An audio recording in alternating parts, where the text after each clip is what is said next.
충북으로 연결하는 충청 내륙고속화도로 첫 구간이 착공 7년 만에 개통했습니다. 올해는 청주에서 음성까지, 내년엔 충주까지 연결됩니다. 폭우와 폭염이 반복되는 오락가락 날씨에 과일과 채소 가격이 크게 올랐습니다. 그런데 농민들은 팔 물건이 없어 답답합니다. 주민들이 직접 이웃의 이야기와 마을의 현재를 글과 사진, 영상으로 기록하는 마을이 있습니다. 세계 3대 디자인 어워드 본상을 받았습니다. 한동훈 대표 체제 출범과 함께 조직 쇄신을 예고한 서승우 국민의힘 충북도당 위원장을 만났습니다. 2년 뒤 지방선거 출마에는 신중한 입장을 보였습니다. 네, 시청자 여러분 안녕하십니까? 계속해서 MBC 뉴스투데이 충북입니다. 충청 내륙 고속화도로 착공 7년 만에 첫 구간이 어제 개통됐습니다. 청주에서 증평 도안면까지 직통으로 연결이 됐는데요.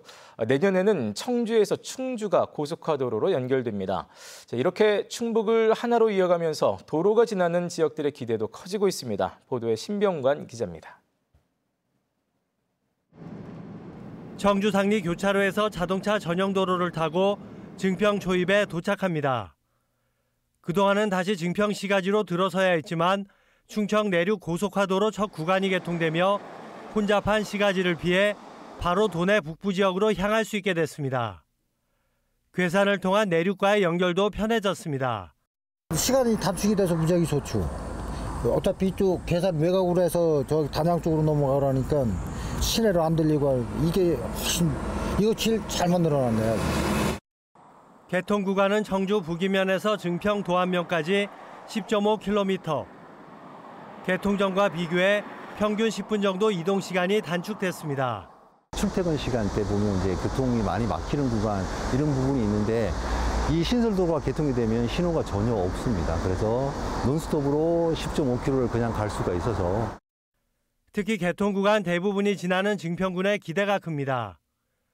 일부에서는 인구가 빠져나가고 지역을 거쳐가지 않아 실익이 없는 거 아니냐는 우려도 있지만 증평군은 이동 시간이 단축되며 산업단지 수요 등이 늘어나는 점이 더 클 것으로 보고 있습니다. 실제로 2013년 청주 증평 간 자동차 전용 도로가 개통된 뒤 증평은 다른 도로와의 연결망까지 좋아지며 물류의 최적지로 부상했고 인구, 사업체 수, 지역 내 총생산 모두 크게 증가했습니다. 인구와 산업이 유출될 것이라는 우려는 기후에 그쳤습니다. 접근성은 관광객 유치에도 유리하게 작용했습니다. 지표가 많게는 50%에서 70%까지 늘어난 그런 사례가 있어서 도로의 접근성은 지역 경쟁력에 절대적이다라고 생각을 하고 있습니다. 올해 말 추가로 증평에서 음성 구간이 개통되고 내년이면 청주에서 충주까지의 고속화도로가 완공될 예정입니다. 충주에서 제천까지의 시설 개량도 2년 정도면 마무리돼 충청 내륙 고속화도로의 전체 그림이 그려질 전망입니다. 충청북도가 예측하는 경제적 편익 등은 1조 9천억 원 정도. 충북이 고속화도로로 연결될수록 지역 성장의 발판도 하나하나 더해질 것으로 기대됩니다. MBC 뉴스 신병관입니다. 충북대병원이 오늘부터 무기한 휴진에 들어갑니다. 충북대 의대병원 교수회 비상대책위원회는 오늘부터 응급이나 중증 환자를 제외한 일반 수술과 시술, 외래 진료를 전면 중단한다고 밝혔습니다. 비대위는 전체 교수의 50% 정도가 휴진에 동참할 것으로 예상된다며 수술과 진료 일정을 미리 조율해 당장 큰 혼란이 빚어지지는 않을 것이라고 설명했습니다. 이들은 정부의 협상 태도에 따라 휴진 종료 시점을 결정하겠다고 밝혔습니다. 폭우와 폭염이 반복되는 날씨 속에 채소, 과일 작황이 좋지 않습니다. 특히 이 여름 소비자들은 이른바 금수박을 걱정하고 있는데요. 반면 또 농민들은 매출이 크게 떨어져 답답해하고 있습니다. 허지희 기자가 보도합니다. 재배 면적 1000헥타르의 충북 최대 규모의 수박 생산단지입니다. 수박 이파리가 곧게 서지 못하고 누웠습니다. 긴 장마에 해를 보지 못한 날이 많았기 때문입니다. 기후가 중요한 건데 날마다 흐리고 비 왔는데 20일 넘게 이게 수정 끝나고 계속 비 왔으니까 좀 정상적인 게 아니죠. 이 때문에 수박 크기도 정상이 아닙니다. 보통 6kg 이상부터 출하가 가능한데 평년의 절반 크기도 되질 않습니다. 지난달 초 정식한 수박입니다. 일주일 정도 있으면 수확해야 하지만 출하할 수 있는 크기까지 자란 게 많지 않습니다. 하우스 안에서 시간을 더 보내야 하는데 폭염을 더 버티다간 속이 부패되는 피수박만 나올 수 있습니다. 하우스 수박 주산지인 충남 논산 부여 일대가 폭우 피해를 입어 수박값 대란이 우려되고 있는데 출하를 앞둔 농민은 작황이 너무 부진해 매출을 걱정하고 있습니다. 금수박이라는 표현이 와닿지 않는 이유입니다. 2023년도에 저희 수박공선에서 130억에서 150억 정도를 했는데 매출을 했는데 올해는 100억이 될까 말까 할 정도니까요. 농민들한테는 좀 안 좋은 한 해가 되지 않을까 싶습니다. 저온성으로 여름이면 가격이 오르는 상추 역시 이번 여름 유독 긴 장마와 폭염을 버티기가 더 쉽지 않은 상황입니다. 집중호우로 물을 먹은 건 그대로 녹아버렸고 피해를 입지 않은 정상적인 것은 습기 때문에 크기를 키우지 못해 수확량이 떨어집니다. 이 시기 비싸도 6만 원 하던 경매가가 한때 4kg에 13만 원까지 폭등했는데 일주일도 안 돼 반토막 나는 등 널뛰기 하고 있습니다. 가격이 등락을 반복하면서 소비가 줄고 결과적으로 1년 농사를 짓는 농민이 얻는 이익이 많지 않습니다. 한번 가격이 올라가면은 그러니까 중도매인들이 가격을 떨어뜨리질 않아요. 떨어뜨리지 않으니까 소비자들은 계속 비싸니까는 계속 안 드세요. 근데 농민은 가격이 이제 떨어진 거예요, 이제. 정부가 과일과 채소 물가 안정에 나선 가운데 농업 현장에선 이상 기후와 작황 부진에 따른 농민 피해는 고려하지 않는다는 볼멘 소리도 나오고 있습니다. MBC 뉴스 허지입니다. 집중호우 피해가 집중됐던 옥천군이 특별 재난 지역으로 추가 지정됐습니다. 충북에서는 영동군에 이어 두 번째입니다. 이 두 지역은 복구비의 70.4%를 국비로 지원받고 피해 주민은 지방세와 공공요금 감면 혜택을 받게 됩니다. 지난 8일부터 사흘 동안 내린 폭우로 옥천군에서는 하천 45건과 도로 13건, 사유시설 58건 등 103억 원의 피해가 집계됐습니다. 증평 한 작은 마을 주민들의 역사와 이야기를 담은 기록물이 세계 3대 디자인 어워드에서 본상을 수상했습니다. 이 마을 곳곳에 진솔한 이야기를 써내려간 지역민들의 소식을 전효정 기자가 소개합니다. 4년째 마을 기록가로 활동 중인 71살 김기종 씨가 오래된 물건을 보여주겠다는 이웃 주민을 만났습니다. 이 낡은 물건은 풍구입니다. 불을 피울 때 바람을 일으키는 도구인데 100년 가까이 내려온 겁니다. 아니 귀한 거 이거 언제부터 있었던 거예요? 이거 뭐 아버지 때부터. 김 씨는 3년 전 군청에서 기록가 양성 과정을 운영한다는 공고를 보고 활동을 시작했는데 흩어진 마을의 역사 자료를 모아 사진으로 찍고 글로 남기고 있습니다. 자신이 살아온 과정을 담은 기록집을 시작으로 윗장뜰 마을의 이야기를 담은 2권의 책까지 총 3권의 기록집을 만들었습니다. 오늘과 내일이 비슷한 것 같지만은 하루하루가 변해가는 것을 느낄 수 있었고요. 그래서 어제와 오늘의 기록을 잘 기록해 놓으면 미래의 기록 역사가 된다는 것을 알게 됐습니다. 증평기록관에는 김 씨와 같은 24명의 기록가들이 활동 중입니다. 자료를 모아 기록으로 써내려가는 역사가이자 마을의 현재를 취재하는 기자, 아름다운 글을 쓰는 문학가 역할도 하고 있습니다. 아카이빙 활동을 계기로 해서 어떻게 보면 새롭게 태어난 문학 소년이라고 해야 될까요? 아카이빙 활동을 하고 난 뒤부터는 모든 것들이 기록이 그게 내 몸에 배었습니다. 증평기록관은 지난 2019년 정부 공모사업에 선정되면서 마을 기록가를 양성하고 있습니다. 주민들이 직접 주제를 정하면 연구사들이 도움을 줘 한 사람이 한 권씩 매년 책을 펴내고 있습니다. 이렇게 주민들이 만든 기록물 890건을 모아 지난해에는 전시회도 열었습니다. 당시 모습을 사진과 영상으로 담아 보고서 형태로 출품한 작품은 세계 3대 디자인 어워드로 불리는 독일 IF 디자인 어워드에서 본상을 받았습니다. 주민의 역사가 남겨지고 그게 후대에 전승이 되고 그래서 그게 역사가 되고 뭐 이런 일들이 지속적으로 이루어져야 된다고 생각을 하고요. 주민들이 남긴 기록은 디지털 아카이브에 보관돼 지역민의 풀뿌리 역사를 쌓아가고 있습니다.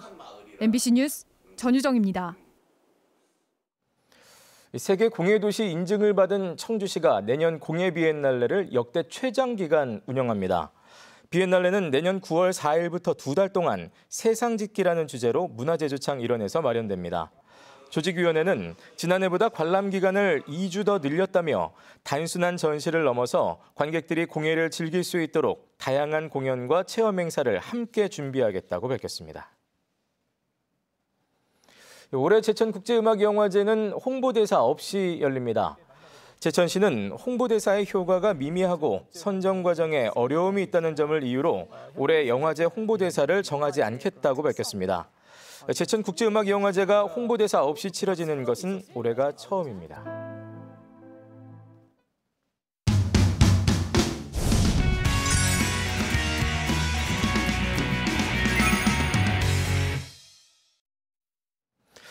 한동훈 당대표 체제 출범과 함께 국민의힘 충북도당도 조직 쇄신을 예고하고 있습니다. 취임한 지 한 달여가 지난 서승우 충북도당 위원장을 만나 총선 패배 이후 이야기를 들어봅니다.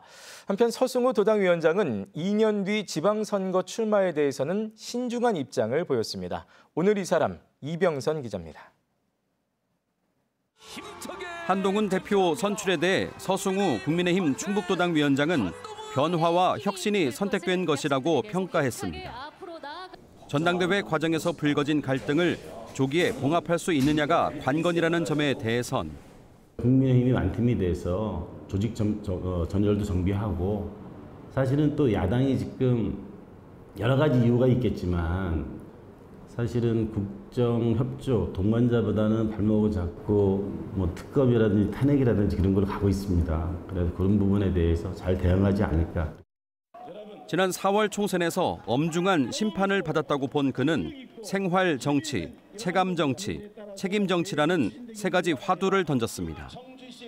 국민 눈높이에 맞도록 변하기 위해 젊고 역동적인 수석 부위원장을 선임해 스스로 취약점을 공격하는 레드팀을 구성하고 여러 특별위원회도 가동하겠다고 밝혔습니다.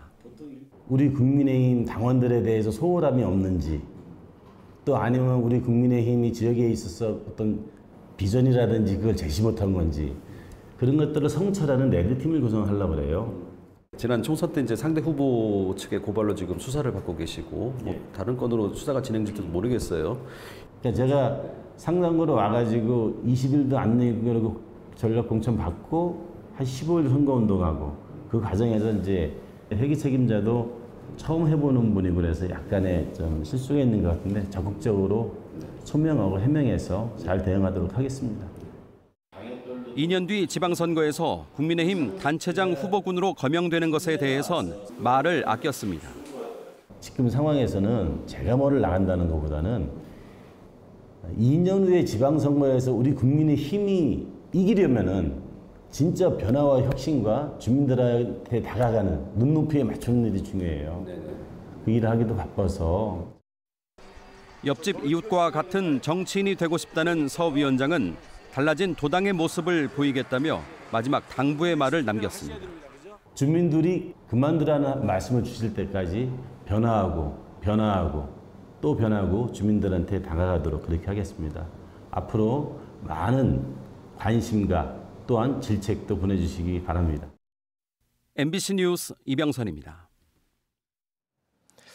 지난 총선을 앞두고 정우택 전 국회부의장과 주민들의 식사 자리를 만들어 식비를 계산한 전 마을 이장이 검찰에 넘겨졌습니다. 청주 상당경찰서는 지난 2월 3일 청주시 낭성면의 한 식당에서 정 전 부의장과 주민 40여 명이 모인 가운데 지지 발언을 하고 식비를 결제한 전 이장을 공직선거법 위반 혐의로 불구속 송치했습니다. 한편 정 전 의원은 지역의 한 카페 사장에게 돈 봉투를 받았다는 의혹이 불거져 22대 총선을 한 달 앞두고 공천이 취소되기도 했습니다.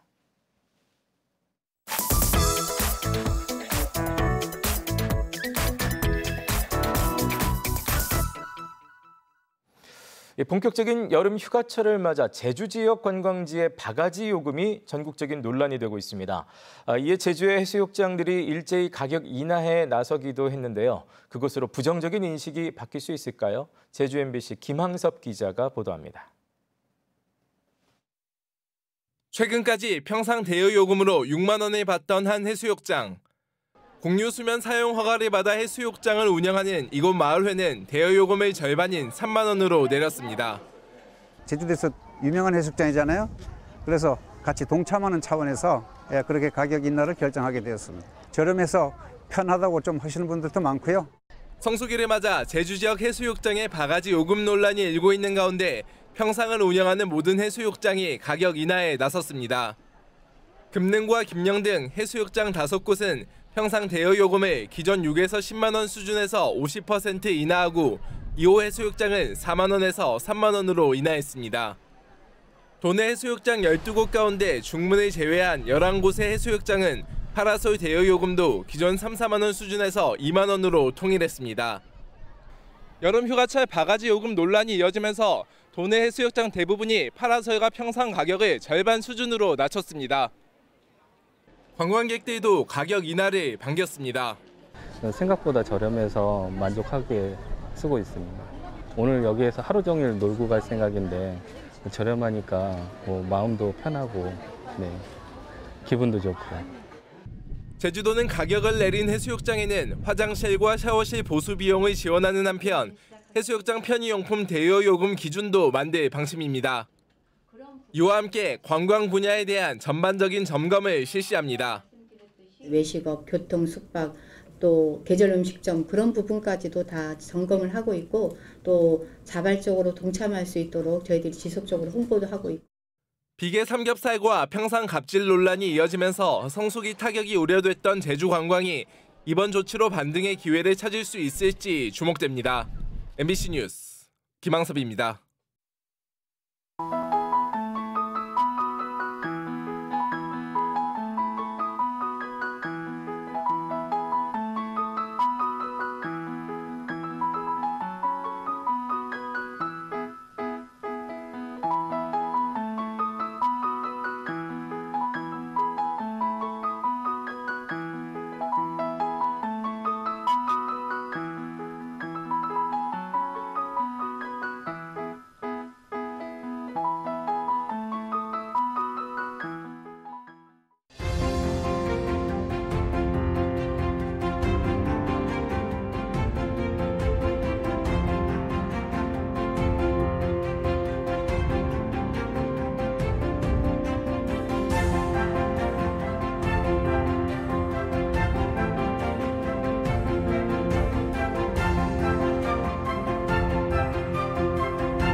오늘 새벽 1시쯤 진천군 초평면 중부고속도로 서울 방향 진천터널 인근에서 승용차가 앞서가던 8.5톤 화물차를 추돌했습니다. 이 사고로 57세 승용차 운전자가 30여 분 만에 구조돼 병원으로 옮겨졌지만 숨졌습니다. 앞서 어젯밤 10시 10분쯤에는 청주시 오창읍의 한 도로에서 SUV가 신호대기 중이던 오토바이와 승용차, 학원 차량을 잇따라 들이받아 38세 오토바이 운전자가 크게 다쳤습니다. 한편 사고를 낸 25세 SUV 운전자는 100m가량 도주했다 경찰의 현행범으로 체포됐고 음주 측정 결과 혈중 알코올 농도가 면허 정지 수치로 확인됐습니다. 음주 사고를 내고 인근 편의점에서 추가로 술을 마신 뒤 음주가 아니었다고 발뺌하는 사례가 잇따르고 있습니다. 청원경찰서는 지난 22일 청주시 오창읍에서 사고를 내고 도주한 뒤 인근 편의점에서 소주를 마신 50대 운전자를 붙잡아 불구속 입건했습니다. 해당 운전자는 사고 후에 술을 마셨다며 음주운전을 부인했지만 경찰은 CCTV를 통해 이 남성이 사고 직전 지인과 함께 소주 5병을 마신 사실을 확인했습니다. 전국을 돌며 전화금융사기 피해자들에게 현금을 가로챈 보이스피싱 수거책이 붙잡혔습니다. 청주 청원경찰서는 지난달 20일부터 2주 동안 청주와 서울, 대전 등을 돌며 보이스피싱 피해자 8명에게 1억 700만 원을 현금으로 받아 다른 수거책에게 전달한 37세 남성을 사기 혐의로 검찰에 구속 송치했습니다. 한편 이 남성은 구직 사이트에서 사무보조원을 뽑는다는 공고를 보고 지원했으며 보이스피싱인 줄 몰랐다고 진술했습니다. 충북농협이 지역의 쌀 소비 촉진을 위해 희망 나눔 충북 쌀 전달식을 가졌습니다. 충북농협과 충북상공회의소 등 6개 기관은 2천만 원 상당의 쌀 5,000kg과 쌀과자 150박스를 구입해 지역 아동센터 86곳에 전달했습니다. 한편 황종현 총괄본부장은 쌀값 하락으로 어려움을 겪는 농업인들을 위해 충북농협에서 추진 중인 가족 모두 아침밥 먹기 운동에 동참해달라고 당부했습니다. SK하이닉스가 고대역폭 메모리 효과로 2분기 역대 최대 실적을 기록했습니다. SK하이닉스는 올 2분기 매출이 16조 4천억 원으로 분기 기준 역대 최대 실적을 기록했다고 밝혔습니다. 기존 기록은 2022년 2분기 13조 8천억 원이었습니다. 영업이익은 5조 4천억 원으로 반도체 슈퍼호황기로 불렸던 2018년 이후 6년 만에 5조 원대 영업이익을 냈습니다. 네, 뉴스를 마칩니다. 고맙습니다.